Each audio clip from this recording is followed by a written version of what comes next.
वर्तन्ते श्री जगत्प्रकाश नड्डा महाभागाः एतान् अहं सप्रश्रयं सम्प्रार्थये मुख्यातिथि भाषणाय।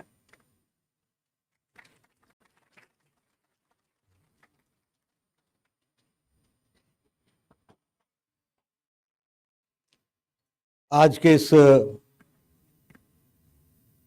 उत्कर्ष उत्सव के कार्यक्रम में उपस्थित डॉक्टर विजय भाटकर जी, कुलाधिपति नालंदा विश्वविद्यालय नालंदा, प्रोफेसर श्रीनिवास जी वरखेड़ी जी, कुलपति केंद्रीय संस्कृत विश्वविद्यालय, प्रोफेसर राधाकांत ठाकुर जी, कुलपति राष्ट्रीय संस्कृत विश्वविद्यालय तिरुपति, प्रोफेसर मुरली मनोहर पाठक जी, कुलपति लाल बहादुर शास्त्री राष्ट्रीय संस्कृत विश्वविद्यालय, श्री विवेक देवराय जी, अध्यक्ष आर्थिक परामर्श परिषद, श्री चला वेंकटेश्वर जी, कुल सचिव राष्ट्रीय संस्कृत विश्वविद्यालय तिरुपति, यहाँ उपस्थित हमारे विश्वविद्यालय के सभी वरिष्ठ शिक्षकगण, छात्रगण और संस्कृत के सभी मनीषीगण, सबका हार्दिक अभिनंदन, सबका हार्दिक स्वागत। सर्वेभ्य उत्कर्ष महोत्सवे हार्दिक शुभकामना।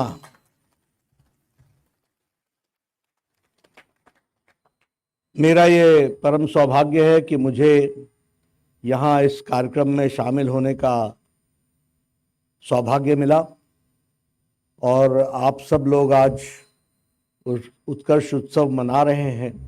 इसमें मुझे भी अपने आप को शामिल करने का जो आपने मौका दिया है, उसके लिए सबसे पहले तो मैं आयोजकों का और आप सबका हार्दिक धन्यवादी हूं कि मुझे ये मौका मिला है। मैं बैठा बैठा सोच रहा था, संस्कृत समझ में तो आती है, बोलना कठिन होता है। इसलिए मैं सोच रहा था कि मेरे लिए ऐसे मनीषियों को, ऐसे विद्वान जनों को उनके सामने कुछ कहना एक कठिन कार्य होगा और न्याय करना तो अति ही कठिन होगा। लेकिन फिर भी आपने मुझे बुलाया है तो मैं ज़रूर कुछ बातें आपके सामने रखूंगा। राजनीतिक प्राणी होने के नाते राजनीति से ही ज़्यादा संबंध रहता है और विद्या, शिक्षा, इन सब को कैसे प्रोत्साहित किया जा सके, यह एक राजनेता के दृष्टि से मेरी जिम्मेवारी बन जाती है और हमारी पार्टी की भी जिम्मेवारी बन जाती है। तो उसको भी आगे बढ़ाना यह हमारी जिम्मेवारी है। आज बहुत ही खुशी का अवसर है कि हम यहाँ पर 3 विश्वविद्यालयों को जो सेंट्रल यूनिवर्सिटी बनाई गई, उसके उत्कर्ष उत्सव में यहाँ पर शामिल हुए हैं। और यहाँ आप 2 दिनों में 7 तारीख से लेकर 9 तारीख तक आप सब लोग विभिन्न विषयों पर चर्चा भी करने वाले हैं और उसको आप आगे बढ़ाने वाले हैं। विशेष करके संस्कृत को किस तरीके से आगे बढ़ाया जा सके, उसको किस तरीके से जन उपयोगी बनाते हुए, जन उपयोगी तो है ही, लेकिन जनता तक वो पहुंच सके ठीक ढंग से, इस पर भी आप ज़रूर कार्य कर रहे हैं और उसको आप आगे बढ़ाएंगे। मुझे बताया गया कि आप ज्योतिषी से जुड़े हुए, संस्कृत से जुड़े हुए विषयों और विभिन्न आयामों पर भी चर्चा करने वाले हैं और ये बहुत ही आवश्यक है, क्योंकि ज्ञान, विज्ञान, अर्थ, मैथमेटिक्स, सबकी उत्पत्ति और जननी की जो बीज है वह संस्कृत है और संस्कृत के माध्यम से। इसलिए संस्कृत सिर्फ भाषा नहीं है, संस्कृत विभिन्न आयामों को आगे बढ़ाने का रास्ता है। और जो हमारा गोल्डन ट्रेजर, जो हमारा पुरातन ज्ञान है, उसको संजो के रखने वाली भाषा है तो वो संस्कृत है। और उसको प्रतिपादित करते हुए आगे जनता तक पहुँचे, इसका जो आप सब ने एक सफल प्रयास किया है, उसके लिए मैं आप सबको बधाई देता हूं और अगले 2 दिनों में आप इस कार्य को आगे बढ़ाएंगे। मैं ये भी सोच रहा हूं कि जो लोग संस्कृत के इतने प्रगाढ़ विद्वान हैं, उनके सामने मैं कोई भारत की संस्कृति की चर्चा करूं तो ऐसा होगा जैसे सूरज को दीपक दिखाने के बराबर। इसलिए मैं वो हिमाकत नहीं करूंगा, लेकिन एक वाक्य मैं जरूर कहूंगा कि जहां संस्कृत है वही संस्कृति है, और वहीं संस्कृति के साथ साथ विकास का जो माध्यम है वह, उसमें हम सब लोगों को एक अच्छे उपकरण के रूप में उसको आगे बढ़ाने का मौका मिलता है। मुझे यह जानकर के खुशी है कि सभी लोग, विद्वान लोग यहाँ पर चर्चा करने वाले हैं और उसको आगे बढ़ाने वाले हैं। हम सब ये भी जानते हैं कि सबसे पुरानी पुस्तक और सबसे पुरानी पुस्तक जो अवेलेबल है वह ऋग्वेद, वह भी संस्कृत में, और वह संस्कृत के माध्यम से ही हम सब तक पहुंची। इसलिए हमको यह कोई अपनी हिस्ट्री बताने की आवश्यकता नहीं है। हम सब लोग अपने इतिहास को अच्छे तरीके से जानते हैं, और ये अमृतवाणी भी है, देवभाषा भी है, और जिसे हम कह सकते हैं कि अंधेरे से उजाले की ओर ले जाने का, फ्रॉम डार्कनेस टू लाइट, इसका माध्यम है तो वह संस्कृत है। इसको भी हमको ध्यान में लेना चाहिए। अभी हम लोगों ने शास्त्री जी के, पूर्व प्रधानमंत्री जी के वक्तव्य सुने, कितना सारगर्भित उन्होंने कहा था और कितनी सरलता से उन्होंने एक भविष्यवाणी की थी जो आज हम उसको साकार होते देख रहे हैं। मित्रों, जहां तक हमारे प्रधानमंत्री नरेंद्र मोदी जी का सवाल है और हमारी पार्टी का सवाल है, भारतीय जनता पार्टी का, हम संस्कृति के रक्षक हैं और संस्कृति को आगे बढ़ाने की दृष्टि से कार्य करने वाले लोग। इसलिए जहां संस्कृत होगा वहां हमारी विचारधारा हो और उसके साथ खड़ी विचारधारा मिलेगी, यह मैं जरूर कह सकता हूं। और भारतीय परंपरा, भारतीय संस्कृति, भारतीय उल्लेख जो मिलते हैं उनको आगे बढ़ाने के लिए भारतीय जनता पार्टी के रूप में भी और प्रधानमंत्री मोदी जी के रूप में जो सर्वोच्च पद पर भारत के एग्जीक्यूटिव के रूप में बैठे हैं, वह निश्चित रूप से उसको बढ़ाने में कोई कसर नहीं छोड़ेंगे, ये मैं जरूर विश्वास दिलाना चाहता हूँ। इसलिए जैसा अभी हमारे राधाकांत जी कह रहे थे कि ये बड़ा अच्छा काल है और इस काल का हमको उपयोग करना चाहिए, मैं आपको दो बातें कहना चाहूँगा। निश्चित रूप से ये सबसे अच्छा काल है और इसमें बढ़ने का पूरा स्कोप संस्कृत को रहेगा, यह हमारी जिम्मेवारी है। हाँ, राजनीतिक व्यक्ति हूँ इसलिए ये जरूर बोलूँगा कि यह काल सदा रहे, इसकी जिम्मेवारी आपकी है, इसकी चिंता आप करिए।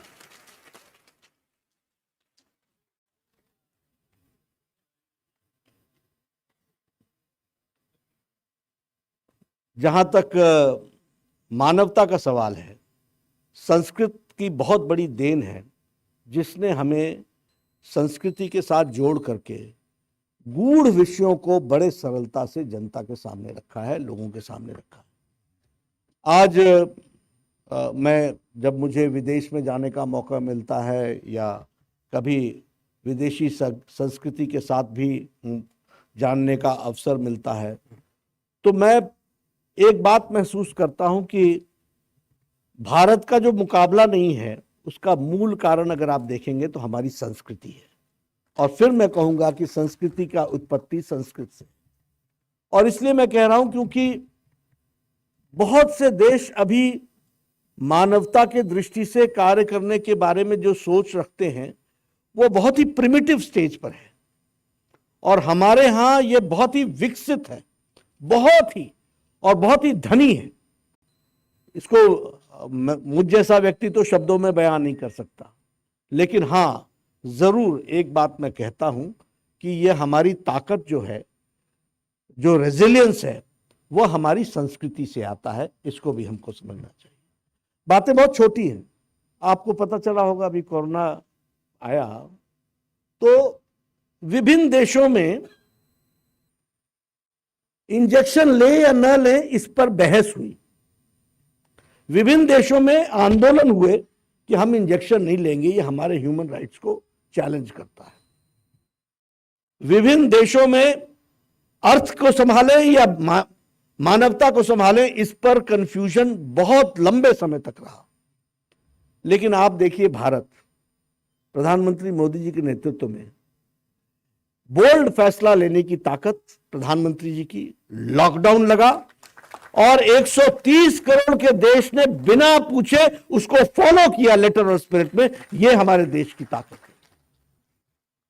अगर उन्होंने कहा कि थाली बजाओ, अगर उन्होंने कहा कि दीप जलाओ, तो कुछ लोगों को अपवाद छोड़ दें, जो जिनका काम विपक्ष में रहना है तो वो विपक्ष की जिम्मेवारी निभाते हैं। नहीं तो 130 करोड़ के देश ने बिना पूछे हुए इसको अक्षरशः पूरा किया। ये हमारी संस्कृति और ये हमारी ताकत, इसको भी हमको समझना चाहिए।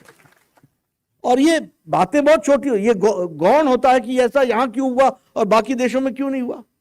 बाकी देशों में कोरोना से लड़ी सरकार, हमारे देश में कोरोना से लड़ी सरकार के साथ भारत की जनता। ये भी हमको समझना चाहिए।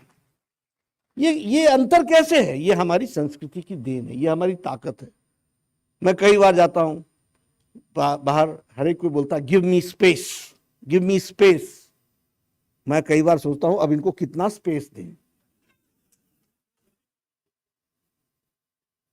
और हमारे यहां आप एक बस में चढ़ जाइए डीटीसी के, कितने सहनशीलता के साथ सब लोग एक दूसरे के साथ मिलजुल करके चले हुए हैं। आओ बैठ जाओ, चलो। ये ऐसे ही नहीं होता है। 130 करोड़ की जनता को संभाल के रखना, यह भारत की संस्कृति है जिसने हमको आगे बढ़ाने का काम किया। तो इसलिए वो हर बात पे दिखती है, हर छोटी बात पर हमको दिखती है कि यह संस्कृति हमारी किस तरीके से इसको पूरा किया जाता है। सहनशीलता, सहिष्णुता, सबको बराबर का स्थान देना, सबको बराबर की सोच रखना, सत्य की खोज के लिए विपक्षी की बात को भी गहराई से सुनना, ये सब चीजें हम लोग में इनग्रेव्ड है। आप देखिएगा कभी कि हमारे ही समाज में दूसरे पक्ष को रखने वाले लोग अपने ही समाज में मिलते हैं जो बखूबी उस विषय को रखते हैं। इसका कारण क्या है? इसका कारण है कि ये जो हमको संस्कृति में, संस्कृत से मिला है, स्वच्छंदता, सोचने की शक्ति को आगे बढ़ाते जाना, यह सब छोटी बड़ी बातें हमको, उसकी जो देन है वो हमको अपनी भारतीय संस्कृति में निहित है और भारतीय संस्कृति में संस्कृत में निहित है। इसको हमको ध्यान में रखना चाहिए। आज हम यहाँ पर अपना 3 विश्वविद्यालयों का उत्कर्ष उत्सव मना रहे हैं। वो सेंट्रल यूनिवर्सिटीज़ बनी हैं और यहाँ पर हमारे नालंदा विश्वविद्यालय के कुलाधिपति भी हैं, आर्थिक विषयों के परामर्श करने वाले हमारे भाई साहब भी हैं, सब लोग यहाँ पर उपस्थित हैं। मैं यहाँ यह ज़रूर कहना चाहता हूँ कि यह एक बहुत बड़ी घटना तो है ही कि तीनों विश्वविद्यालयों को सेंट्रल यूनिवर्सिटी बनाई है, लेकिन इससे बड़ा विषय यह है कि यह प्रधानमंत्री जी की कमिटमेंट की, सोच की, कमिटमेंट का ये प्रदर्शन है। इसको भी हमको समझना चाहिए, ये उसका रूप है, उसको भी हमको ध्यान में रखना चाहिए। क्यों पहले नहीं हुआ? क्यों सेंट्रल यूनिवर्सिटी पहले नहीं बनी? क्यों आज सेंट्रल यूनिवर्सिटी बन रही है? अगर हमको समय, अगर प्रधानमंत्री जी को सिर्फ राजनीतिक दृष्टि से देखना तो कहते कि पहले एक पर एक्सपेरिमेंट करते हैं, फिर देखते हैं दूसरा विश्वविद्यालय बनाए। तीनों की तीनों विश्वविद्यालयों को सेंट्रल यूनिवर्सिटी बना दिया, इसलिए कि उनके विचार में संस्कृत को महत्व देकर के आगे बढ़ना है। इस बात को हमको समझना चाहिए। और इसी में से जब नीयत साफ होती है तो नीति साफ बनती है। जब नीयत साफ है, स्पष्ट है प्रधानमंत्री जी की, तो नीति भी स्पष्ट है। और नीति को जमीन पर लागू करने वाले कार्यक्रम के रूप में आप सब मनीषी लोग हैं जो उसको पूरा करेंगे और संस्कृत को आगे बढ़ाएंगे, ऐसा मेरा विश्वास है। आपसे मैं एक बात और कह करके बात समाप्त करूंगा, क्योंकि हमारे कुलाधिपति और बाकी सब लोगों ने अपना वक्तव्य रखना है। जहाँ तक नेशनल एजुकेशन पॉलिसी का सवाल है, एक तो इसमें भी आप समझ लीजिए कि चाहे नेशनल हेल्थ पॉलिसी हो, चाहे नेशनल एजुकेशन पॉलिसी हो, ये दोनों ही पॉलिसीज 2014 के बाद आदरणीय प्रधानमंत्री जी के नेतृत्व में इस पर काम हुआ, लोगों को जोड़ा गया, समावेश किया गया, सबके विचार सुने गए, लाखों में सजेशंस आए, हजारों में उसको जोड़ा गया और जोड़ने के बाद ये हमारी नेशनल हेल्थ पॉलिसी भी और नेशनल एजुकेशन पॉलिसी भी आई। मैं ये एक बड़े गौरव के साथ कह सकता हूं भारतीय जनता पार्टी के अध्यक्ष के रूप में कि दोनों ही पॉलिसीज, नीतियां हमारे वो भारत के को ध्यान में रखते हुए कोई विदेशी नीति नहीं है, ये भारत की जमीन से और जड़ों से जुड़ी हुई नीति है, इसको भी हमको ध्यान में रखना है। और जहां तक शिक्षा नीति का सवाल है, एक बहुत अच्छी नीति बनी और उसमें भाषा के बारे में और भाषा में संस्कृत का जो स्थान दिया गया है और संस्कृत के बारे में जो चिंता व्यक्त की गई है और चर्चा हुई है और चर्चा होने के बाद उसको जो ऑब्जेक्टिवली आगे बढ़ाने का प्रयास हुआ है, यह उस नीति में से निकलता है। इसलिए हम ये ज़रूर कहेंगे कि हमारे शिक्षा नीति जो है वो भारतीय परिवेश को ध्यान में रख करके बनी है और उस भारतीय परिवेश में संस्कृत का जो मुख्य स्थान है उसको ध्यान में रखते हुए यह नीति आगे बढ़ी है। इसलिए मैं यह ज़रूर कहूँगा कि आप सब लोग इसको आगे बढ़ाएंगे और पूरी ताकत के साथ आप सब लोग लगेंगे और संस्कृत को जो गौरव में उसका स्थान है उसका गौरव गान भी करेंगे और गौरव बढ़ाएंगे भी, इसमें भी आप लोग अपना योगदान करेंगे, ऐसा मैं मानता हूँ। आपका ज़्यादा समय न लेता हुआ मैं एक ही बात कहूँगा कि आपको मेरी शुभकामनाएं हैं। आप सब लोग इस काम में जुड़िए और पार्टी की तरफ से, सरकार की तरफ से आपका प्रोत्साहन बना रहे और आपको प्रोत्साहित करने के लिए जो जो आवश्यक कदम सरकार को समय समय पर उठाना पड़ेगा वह हम ज़रूर उठाएंगे। हमारी सरकार प्रोएक्टिव सरकार है, प्रो रिस्पॉन्सिव सरकार है और रिस्पॉन्सिबल सरकार है। ये जवाबदेह सरकार है और प्रोएक्टिव है। आप नहीं आए थे ज्ञापन लेकर के कि केंद्रीय विश्वविद्यालय बनाओ, ये प्रधानमंत्री जी की सोच है, जो इसलिए मैं कहता हूं, ये कहने के लिए नहीं है कि ये प्रोएक्टिव सरकार है, ये हम करके दिखा, हमारे मोदी जी ने उसको करके दिखाया है और प्रो रिस्पॉन्सिव है। आपने जो भी बातें कही हैं उसको पूरा करना ये हमारी जिम्मेवारी है। और विद्या, शिक्षा ये किसी भी जीवित समाज का बहुत महत्वपूर्ण आयाम है। इस आयाम को संभालते हैं तो देश संभलता है, इस आयाम को संभालते हैं तो संस्कृति संभलती है, इस आयाम को संभालते हैं तो मानवता संभलती है। इस बात को हमको ध्यान में रखना चाहिए। इसलिए आपको मैं विश्वास दिलाता हूं कि राजनीति में जरूर हूं, लेकिन राजनीतिक दृष्टि से जिन नीतियों को आगे बढ़ाने का काम प्रधानमंत्री मोदी जी ने किया है उसको जनता तक पहुंचाना, जमीन पर उसको आगे बढ़ाना, ये मेरी जिम्मेवारी है। आपको अगले 2 दिनों के उत्कर्ष उत्सव के लिए बहुत बहुत शुभकामनाएं हैं। आप आगे बढ़ें और बढ़ करके इस कार्य को आगे बढ़ाएं। इन्हीं शब्दों के साथ बहुत बहुत धन्यवाद।